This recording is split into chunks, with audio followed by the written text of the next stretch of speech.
L'anatomie de surface étudie les reliefs que l'on peut retrouver lors de l'examen clinique d'un patient. Dans notre cas, nous allons voir les repères anatomiques importants en ce qui concerne les localisations vertébrales. Les points de repère cutanés présentés sur cette diapositive sont indispensables à une activité de soin. Les éléments anatomiques à connaître vis-à-vis de la colonne vertébrale sont les suivants.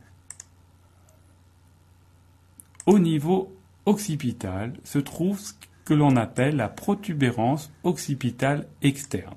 Cette protubérance osseuse est tout à fait palpable sous la peau. Plus bas se retrouve le processus épineux le plus souvent de C7, qui se nomme le processus épineux proéminent. Parfois, ce processus peut concerner la première vertèbre thoracique. Le repère suivant correspond à un rebord palpable sur le bord médial de la scapula, qui correspond globalement à la terminaison de l'épine de la scapula, et ce repère se projette au niveau du processus épineux de la troisième vertèbre thoracique. La pointe de la scapula correspond au processus épineux de T7. Au niveau lombaire va se projeter le processus épineux de L4 sur la ligne biliaque.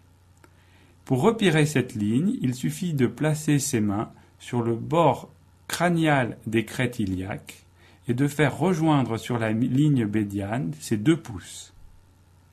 Sur cette ligne va se trouver le processus épineux de L4.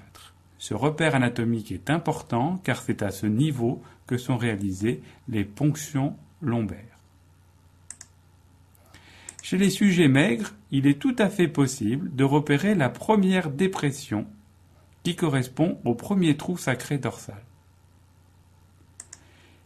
Le repère le plus caudal va correspondre au hiatus sacré qui se trouve au niveau de l'apex du sacrum.